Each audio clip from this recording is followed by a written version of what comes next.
where exactly did the issue of the mountainous, unfinished backlog begin? For having been a gamer pretty much my whole life, this issue has only been around for less than half of my life, and it may be the same for you too. You see, when I first started gaming as a kid, I didn't have my own console. My brothers had the N64, SNES, PlayStation 1, and Game Boys. I would do anything in my power to be able to play them, and I was limited to whatever games they had. And sometimes I'd sneak it, and I thought it was so sneaky, thinking that, oh, I'll just play a little bit of Zelda or something else without realizing the evidence trail I was leaving to myself, whether it was deleting their save files without knowing exactly what I was doing, or the more obvious, huge heaping tangled bundle of chords that would have been left where everything would have been neat beforehand. Well, as time has progressed, and I got my own console, well, shared with my brother, the PlayStation 2. I found myself first collecting more games, but it wasn't a backlog yet. I remember having a dresser. It was like a four-drawer dresser. I don't know how to describe it other than a standard size dresser. I remember at one point in time being proud of myself, but I don't know if a thought of maybe this isn't right crept in or not, but I remember stocking up on games. There was a local retail store that had sold. No, what am I thinking? Not retail. What is it? Local thrift store that actually happened to be a hot spot for video games between me and the local kids. And, they had decent prices, not too terrible price gouging on most things. But I remember that any money I could save up, returning pop bottles, doing chores, allowance, whatever I could do. I remember I helped a friend with a paper out. I would take my money there and I would buy games. And sometimes you'd allow me to, trade them back for something. But I remember amassing a collection that, going back to that dresser drawer, realizing I didn't finish my sentence, I had completely filled up the bottom drawer of that dresser with PS2 games. And I think that amount might have been in the 40s. It might have been more. I don't know. I got to the point where I couldn't fit it all in there. But I didn't get much more beyond that. Granted, a lot of them were sports titles, which in my opinion doesn't really mean a backlog, because those aren't games that really can be completed for the most part. At least the simulation games that were pretty popular between me and my brothers. But yeah, I played whatever I could, and then that's when I first started accumulating more games. But it really wasn't a backlog yet. Fast forward a little bit, and through high school, you go to the next console generation. You got the PS3 and the Xbox 360 era. I had one friend who had each of them, and I played all the games I could at their house. And all these new games coming out, like Far Cry and Fallout. I remember Far Cry 2 and Fallout 3, and some other ones, but those are the ones that come to my mind at first. But I just remember wishing that I was able to play them, and all I could play was on the PS2. And eventually, my gaming became exclusively at my friend's house. And if I wasn't there, I kind of lost interest for a little while because it wasn't quite retro yet. And I didn't realize that they're going to stop making some of the games I loved, like the college football series. However, it wasn't long after that I got my first laptop. And with my first laptop, unbeknownst to me, in there was a little card that would get the ball rolling for me. At least, maybe I didn't know it then, but it was what started. There was a card for a free digital key for Dirt 3 on Steam. Now, Dirt 3, I didn't know much about rally cross racing, but I figured, hey, video games, sure, I'll play it. Never thought about playing games on the laptop, but sure, let me give this a shot. And I played it, and I didn't know anything about fiddling with settings. That laptop could kind of play it, but there was a decent amount of lag. I played it for a few hours on Steam, and then I stopped. I didn't play anymore, and I kind of left it be. However, that planted the thought of playing games on my computer. And growing up, I remember going to Walmart and playing demos of games. Oh, that's a memory unlocked. I remember playing demos of whatever games I could, even on consoles I didn't, just to get taste of playing games that I couldn't afford or had no means of playing. When I would do that, one of the places I'd check out was the PC gaming area. Now, I never really thought about playing anything there or getting anything there besides like Age of Mythology and Age of Empires when I was a kid, but it led me to think that I'm like, hey, I got a disk drive on this laptop. Yeah, it was a while ago. I could get games I could play on here. And that's kind of what I did in the beginning. I remember getting Rise of Nations, went back to Age of Mythology and Age of Empires, playing Need for Speed Carbon. There were a bunch of other ones, but one of my first jobs, I like talking gaming. What I'm interested in. I was talking to people I was gaming, and some of these other guys said they gamed on PC, but I didn't realize they gamed on Steam. I kind of was skeptical of the whole thing, but where things really started to change is when I decided to buy the Elder Scrolls Anthology. All of the Elder Scrolls games and DLC for $60, plenty of time to be sunken into it. Well, I didn't realize it, but it was going to require me to re-download Steam, which I had gotten rid of at some point. And from there, I was like, oh yeah, I got an account, I remember this. And I had to have Steam back on my computer to play it. And my laptop couldn't really handle it that well. I played through the lag for as long as I could bear it because, darn it, I was going to play Skyrim. And then, eventually I stopped. But I decided to look around a little bit more, and I saw a store page. And on that store page were games like Far Cry 2, Far Cry 3, Fallout 3, Call of Duty World at War, NBA 2K14, Tony Hawk's Pro Skater HD, games that I wanted to play and all that that my friends had on their consoles that I could only dream of playing. And that's when I was like, oh my, that opened the floodgates for me. And then, not that long later, one of my coworkers was looking to sell his PC.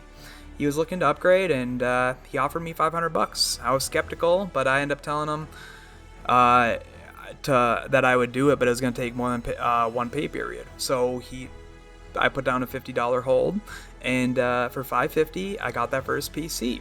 I remember bringing that home, getting it all set up. That thing was a beast. My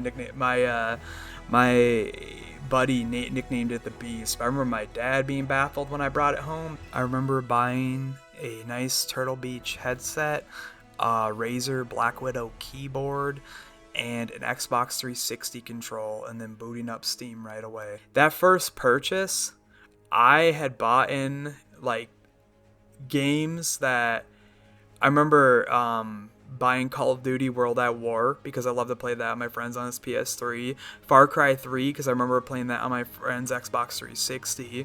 Tony Hawk's Pro Skater HD. Yeah, the one that wasn't so great. I bought that because I wanted to play Tony Hawk, but I got into several games in along with that. Actually, I remember along with NBA 2K14, that was my first NBA game that I got because they didn't make them anymore for the PS2.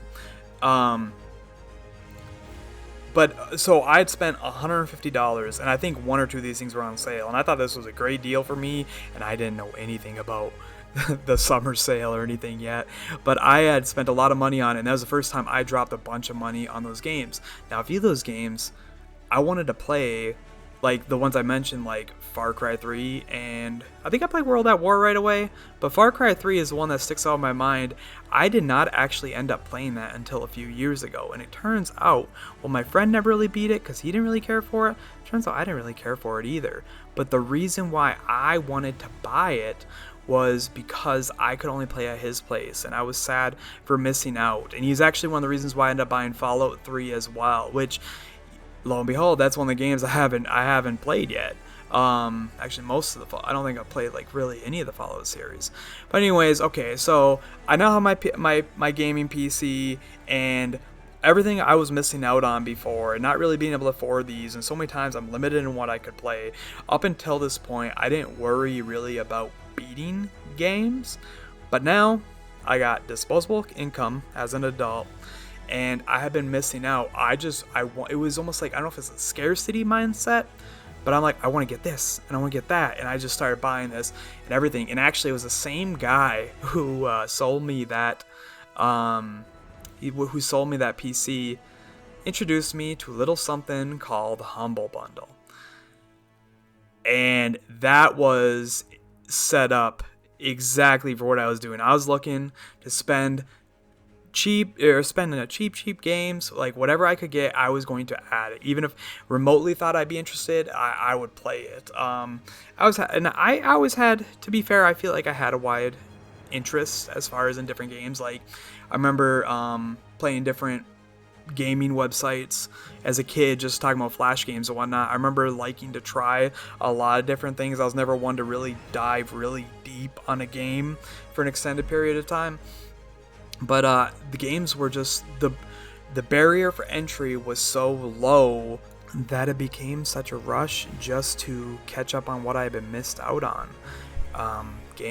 Games that my friends had that I could only play at their place, or games I saw at the shelves anytime we've gone to GameStop and we're looking at games that they wanted to get, knowing that I had no system to play anything on, so I couldn't really get anything. I didn't want to miss out on it. I'm like, I'm gonna grab this and I'm gonna grab that, and it becomes so much of a focus on what you didn't have versus what you did have. I think that's really one of the was the mindset shifts. Is before, I really had no means of acquiring more, that I didn't really focus on it too much until, when I had, as a kid, when any money I had was very little. And so when I went to the thrift shop, I really could only afford like 1 or 2 games, and then that's what I played. So small quantities, I think, helped me, play what I had got. Now, when you have so much more money and it is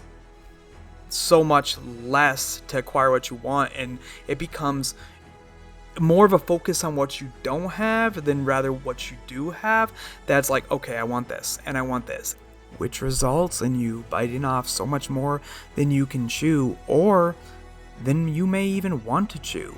You see, when we didn't have all the games we wanted at our fingertips, we only had 1 or 2 things at a time, if we loved a game, we would play the mess out of it. And if we didn't like a game, well, we would know we really didn't like that. We would try to get rid of it, or, trade it or whatever.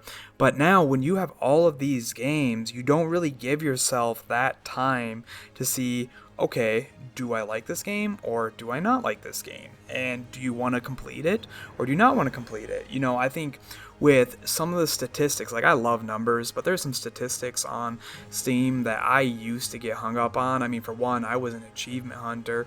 Like I know people who hunt for achievements or trophies, just wanting to have like that completionist kind of profile, and I did that a little bit before. And actually, I'd be hesitant playing games, one, that didn't have achievements, but also if I didn't think I could get them all, it's like, well, what am I doing acquiring them then?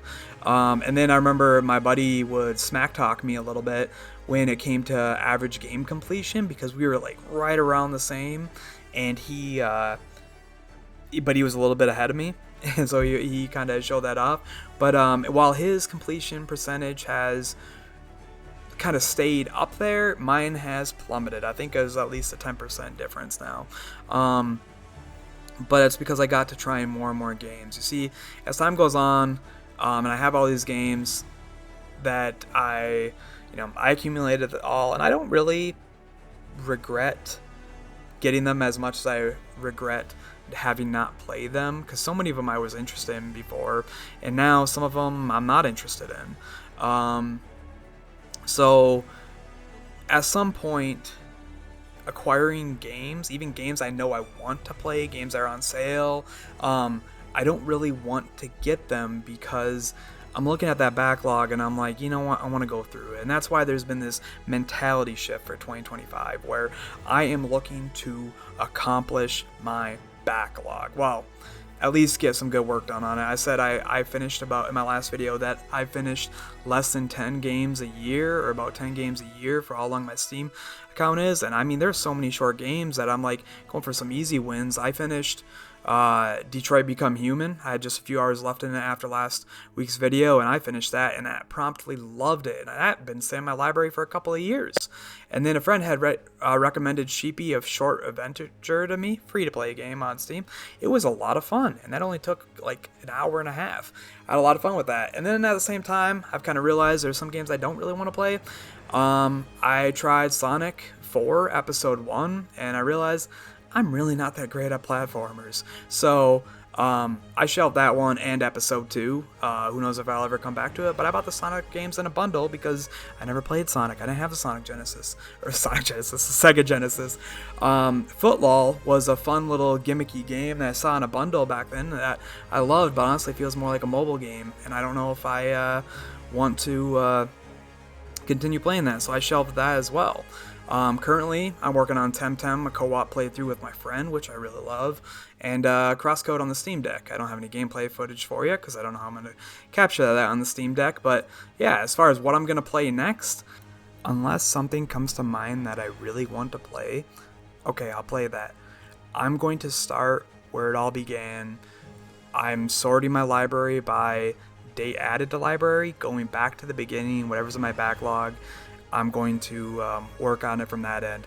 A lot of it is in bundles, like series, like I think I have the Elder Scrolls Fallout and Sonic series, to name a few back there. And I probably won't grind through a series all at once, but I'll start picking at it from that end. And little by little, week by week, we'll just grab one game at a time, and I'll enjoy completing the games I like and shelving the games I don't.